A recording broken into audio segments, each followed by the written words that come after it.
life, death, taxes, and the Buccaneers losing to the Saints at home.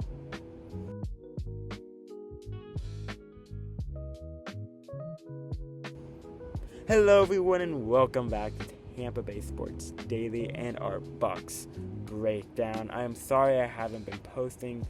College has been stressful as heck and just busy time. I will try my best to do these weekly recaps on the Lightning games and these games.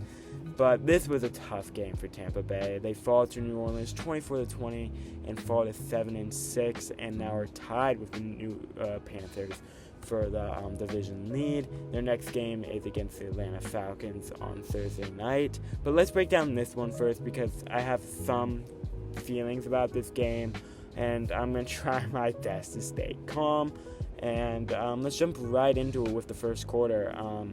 The New Orleans Saints broke out right away with a long kick return, 54-yard kick return, and got an opening drive touchdown from a 3-yard rush from Devin Neal.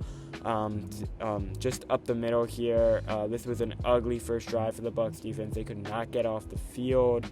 And as we learned, that would be what the case was for most of the game. But at least on the next drive, the Bucs responded with a great drive of their own. 7 plays, 67 yards, 24-yard touchdown run pass from Baker Mayfield to Bucky Irving on a screen. And it looked like the Bucs offense would be able to get going. But then the rain started to come into play, and it started pouring down a bit more. There was really not much offense. Bucs forced an interception, but the only points of the second quarter was a late 41-yard field goal from Chase McLaughlin, and that one was a good field goal. Bucs went up 10-7 at halftime, and what was not a clean half. Bucs defense looked solid. The offense looked sluggish. The rain was obviously having an impact, but it just didn't look great overall. And just not a great first half for, honestly, either team. And then in the second half, Baker Mayfield throws an interception on the first drive of the second half. This was not Baker Mayfield's fault at all. Just Cam Johnson stopped running. He straight up stopped running. It was supposed to be an kind of like a inside post route, and he cut inside. And Baker, for this route to work, you have to trust your receiver to step in front of the defender and take the hit. Johnson did not, so Taylor was able to come away with the interception. And Tyler Shutt had a touchdown run here, 34 yards. I did not know he could do that. He just sprung it to the outside in an option play and took off running and got the touchdown. But the Bucs responded pretty much immediately, though, with the next drive, another 7-play drive, 64 yards. Sean Tucker got a rushing touchdown in that one. And then the Saints tied the game up in the third quarter, late in the third quarter with a field goal attempt. And it was an okay drive. Bucs actually stopped them there. And then on the next drive, Tyler Shutt got a 13-yard rushing touchdown, his second of the game. And this is when I started to worry. I was like, holy crap, we are about to lose this Saints. Bucs get a field goal, and that was it for the Bucs.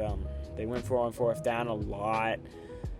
At the end of the game, Kadon was just marked short. It seemed like he got it in the live, but he fell down and did not reach the ball across. So going into some of the stats of the game, Baker Mayfield had 122 yards passing, was 14 for 13, 1 touchdown, 1 interception.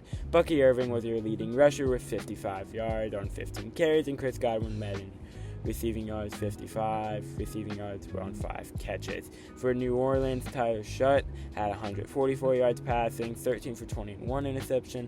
Devin Neal had 70 yards rushing on 19 carries and a touchdown.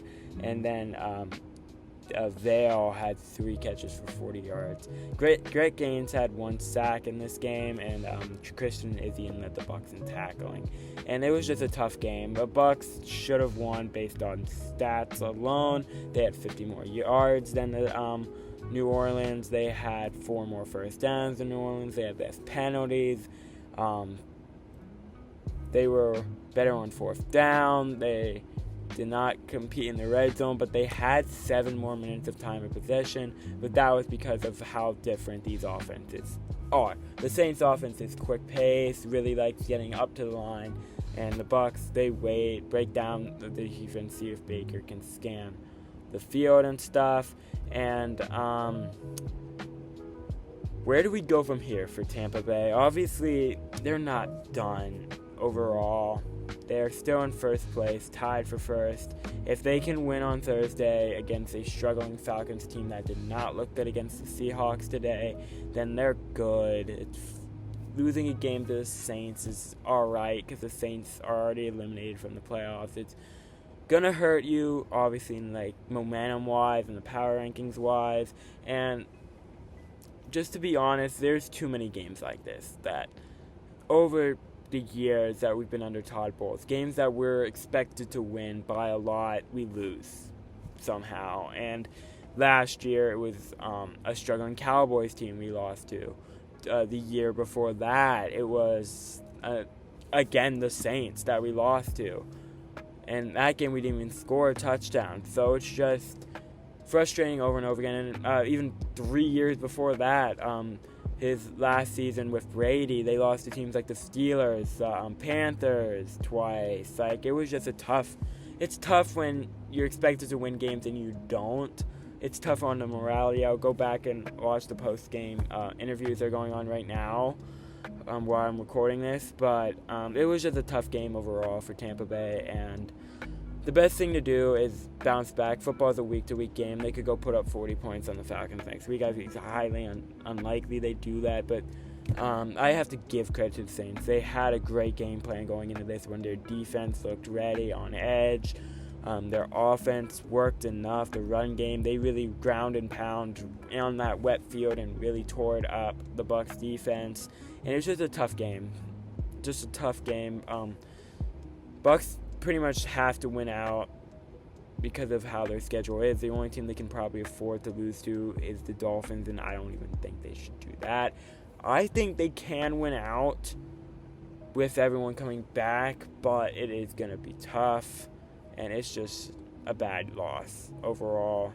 This was a game we couldn't afford to lose, and we did. And now we're tied for division lead. We'll see how the rest of the season goes.